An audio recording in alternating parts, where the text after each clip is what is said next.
Are you sure you want to do this? Oke, kali ini kita akan kembali membahas Alien Romulus, dan yang akan gue bahas adalah kenapa Alien Romulus itu merupakan film yang sempurna sebagai sebuah film standalone.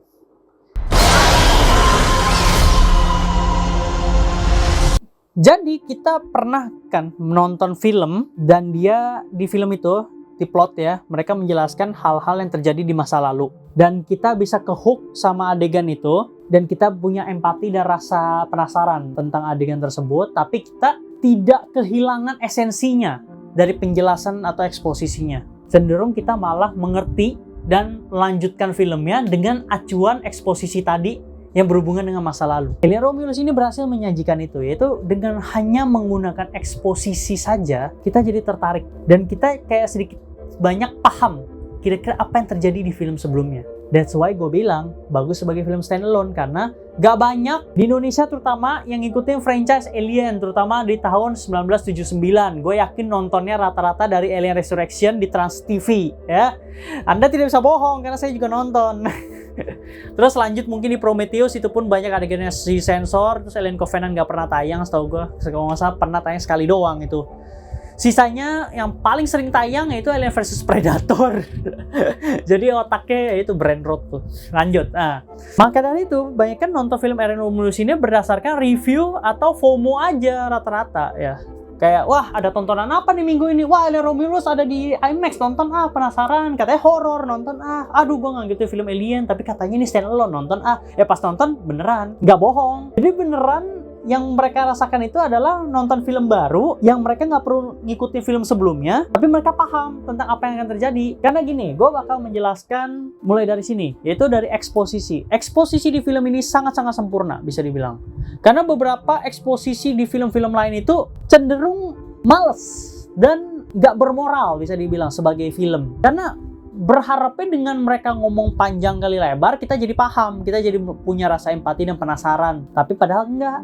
Kita malah males, karena lu males gitu loh. Anda sendiri males pas produksi, kita juga males nih nonton. Karena kenapa cuma bacot doang? Kita butuh scene-nya, kita butuh adegannya. Nah, kenapa gue bilang di film ini adegan eksposisi sempurna? Pertama, eksposisi sempurna menurut gue itu adalah ketika Rook menjelaskan mengenai XX-121 dan kejadian di USS Nostromo. Itu menurut gue eksposisi yang sempurna bagi fans Alien atau bagi yang non-fans Alien. Alasannya karena sebelum Rook itu menjelaskan, ada adegan facehugger yang meneror nih kumpulan remaja ini. Bahkan sampai salah satu temannya kena kan, dan nggak bisa dilepas, dan beneran mereka tarik facehuggernya, ditarik nggak bisa lepas anjir.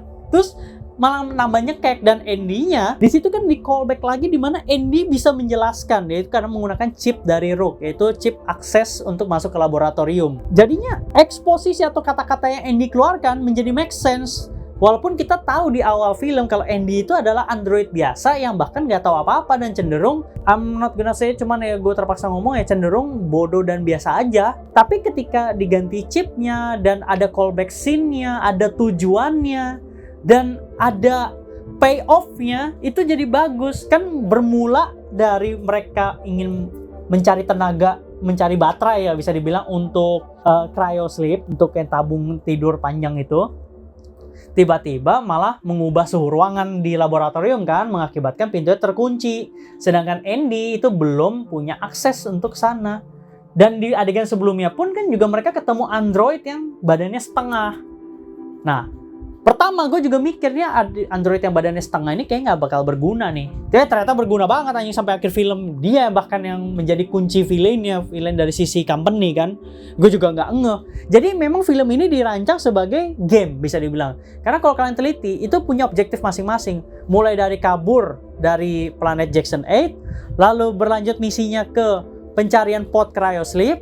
Udah dapat, gak ada baterai. Ya udah kita cari baterainya. Udah dapat baterainya. Loh, kok nggak bisa dibuka pintunya karena kan perubahan suhu. Jadi suhu ruangan karena laboratorium kan sensitif. Jadi kita butuh override access nih untuk bisa keluar, karena di situ juga konten banyak banget facehugger. Untuk membuka pintu itu kita butuh chip dan kita butuh android. Kita udah punya android nih yang dari tadi buka pintu nih kerjaannya. Tapi dia nggak punya akses. Gimana cara dapetin akses ya? Oh iya tadi kan ada tuh di adegan sebelumnya. Ya udah kita minta teman kita. Ya teman kita kita jadi player ini nih, si Rain sama si Navarro nih. Kita kejar, kita cari Androidnya, ada nih ketemu chipnya nih. Nah, kebetulan Rain kan juga ngerti kan mengenai Android karena Andy itu kan saudaranya Rain. Ya udah, diambil chipnya, dikasih ke Andy. Andy override, restart. Teman kita hampir disantap disantap facehugger, ya udah dipegang sama Andy. Andy jadi jago banget, tapi sekaligus menambah pengetahuannya mengenai facehugger. Facehuggernya emerging dari pintu. Ternyata salah satu temannya kena. Andy hanya bisa menjelaskan itu kayaknya nggak bisa dilepas deh, karena kalau dilepas nanti temen lu bakal mati karena dicekek sampai mampus gitu loh, karena ekornya udah mengelilingi leher ya kan. Nah, untuk mendengar penjelasan lebih lanjut, karena Andy ini hanya dipakai chipnya untuk override laboratorium, kita mesti mendengarkan dari yang unitnya dirancang khusus untuk laboratorium, yaitu Android yang sisa setengah tadi. Dihidupin lah dengan cara override ke sistem yang udah dinyalain. Nah, ternyata Rook ini menjelaskan semuanya. Jadi kayak ini adegan cutscene-nya nih. Rook ini menjelaskan objektif dari kapal itu, objektif dari laboratorium itu, dan apa yang sedang mereka hadepin. Jadi bisa dibilang kalau gue jabarkan 5W1H. Kalau kalian bisa menjelaskan 5W1H ini dengan cara yang baik, ini film ini contohnya. Karena gini, mereka bertanya bagaimana cara menyelamatin temennya yang udah kayak gini. Si Rook itu ngeliat, itu udah nggak bisa. Karena sebentar lagi, beberapa menit lagi, ini nih udah pasti ada larva nih yang masuk nih, jadi percuma. Dan makhluk itu juga tidak akan membunuh langsung kok, dia hanya akan menaruh larva, habis itu dia bakal mati. Nah, temennya nanya lah, kalau misalkan dia naruh larva, terus temen kita bakal berubah jadi apa? Nah, berubah jadi apa? Kalian lihat ke atas, ternyata di atas itu, walaupun kita nggak dikasih lihat adegan pertarungannya, walaupun sebenarnya gue mau lihat adegan pembantaiannya, cuman nggak dikasih lihat. Ya udah, dikasih lihat tuh adegan dimana the real XX121 Xenomorph itu udah dibantai sama orang-orang laboratorium. Tapi darahnya itu acid blood, jadi nembus sampai ke bawah. Makanya itu yang menjelaskan kenapa ada lubang di laboratorium itu. Nah, si Rook ini menjelaskan kan, itu adalah XX121 Xenomorph. Teman kalian bakal jadi itu. Terus dijelaskan kalau misalkan itu adalah anak dari salah satu kru kapal USS Nostromo yang 20 tahun lalu dalam misi penambangan tiba-tiba malah berkonfrontasi sama spesimen yang memang sedang dicari oleh company. Dijelasin semua, bahkan ada foto Kane di situ. Ada beberapa Easter egg-nya lah, foto Kane, terus juga ada XX121, terus dijelaskan juga acid blood. Andy juga ngebantu karena Andy udah dapat pengetahuan lebih dari chipnya. Jadi apa yang dijelaskan itu, kalian nggak perlu nonton film Alien 1979, tapi kalian ngerti apa yang terjadi di Alien 1979. Sekarang kalau misalkan nih, kalian nggak nonton Alien 1979, kalian bingung. Gini, berarti ini kan kejadian di film sebelumnya ya, di Alien 1979. Kejadiannya bagaimana? Nah, Rook kan tadi udah menjelaskan. Xenomorph ini terlahir dari manusia. Manusianya itu dari kapal USS Nostromo. Dan di awal film pun kan juga ada tuh pecahan tulisan Nostromo. Jadi kita bisa asumsikan, berarti film sebelumnya itu tentang Nostromo dong. 7 awak kapal yang dimana semuanya mati, menyisakan 1 orang yang selamat. Paling yang kalian tidak mendapatkan info itu adalah 1 orang ini siapa. Dan memang nggak penting untuk film ini, jujur aja.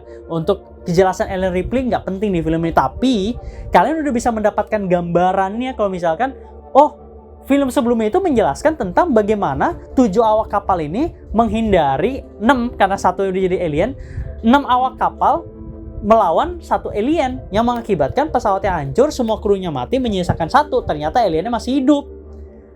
Kan simpelnya begitu. Kalau ditanya aliennya dapat dari mana? Ini teman kita. Ini nih contohnya udah kena 1 nih. Scene-nya ada nyata nih. Dan dibilang kan dia bakal jadi ini. Ya bener, nanti kan di callback kan. Beneran kejadian di adegan selanjutnya di mana Navarro keluarin chestburster. Makanya ini bagus sebagai film stand alone. Walaupun film Alien 1979 itu misalkan nggak diproduksi ya, karena itu eksposisinya jelas, callback-nya jelas, payoff-nya jelas. Ini yang menjelaskan juga kenapa rating film ini untuk sekarang termasuk salah satu yang tertinggi untuk kategori film horor, karena berhasil menyajikan semua itu dengan cara yang baik. Dan rata-rata mereka malah memprotes mengenai, ya gini, inilah kekurangan manusia ya, yang memang gue nggak terlalu demen, karena gue juga manusia. Mereka nggak bisa menemukan celah kesalahan di penjelasan Rogue, mereka nggak bisa menemukan kesalahan dari eksposisi yang dikeluarkan Andy, Rogue, pokoknya dua android itu kan, dua manusia sintetis itu kan ngebacot terus tuh sepanjang film tuh. Kalian nggak bisa menemukan kesalahan itu, kalian langsung protesnya apa? Ya udah, itu mukanya si Rogue tidak sesuai Ash. Tidak, kayak kelihatan palsu. Ya, bener. Tapi kan, ya, kan yang penting bagaimana untuk objektif saat itu di film itu ya. Bagaimana cara kita nyelamatin teman botak kita yang udah kena facehugger. Dan jawabannya adalah tidak bisa. Dan ada beberapa callback bisa dibilang, atau payoff di film Alien 1979 belum terjawab, tapi terjawab di film ini. Bagusnya itu adalah apakah bisa facehugger itu dilepas? Bisa, surprisingly bisa. Dan ada beberapa penanganan facehugger yang tidak dijelaskan di film Alien, tapi ternyata di sini dijelasin. Apakah bisa dihindari? Apakah bisa dilawan? Ternyata bisa. Caranya gimana? Ternyata ya karena mungkin di film Alien 1979 itu yang hanya mengetahui mengenai Ovomorph, facehugger itu, dan Xenomorph hanyalah Ash, dan 6 awak kapal lainnya tidak tahu. 5, karena yang satunya kan kena. Ya otomatis mereka hanya bisa nurut sama Ash dong, logikanya kan begitu.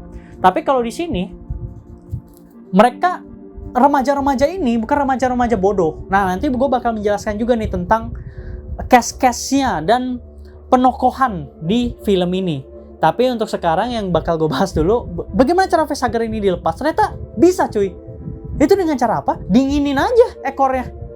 Itu juga ide kalau nggak salah keluar dari Rain berdasarkan penjelasan dari Andy dan juga penjelasan dari Rook. Jadi dia menyimpulkan dari penjelasan kedua manusia sintetis ini. Dia bilang, oh ya udah kalau gitu karena dia mencekek, ya udah kita bikin ekornya mati rasa aja sedikit.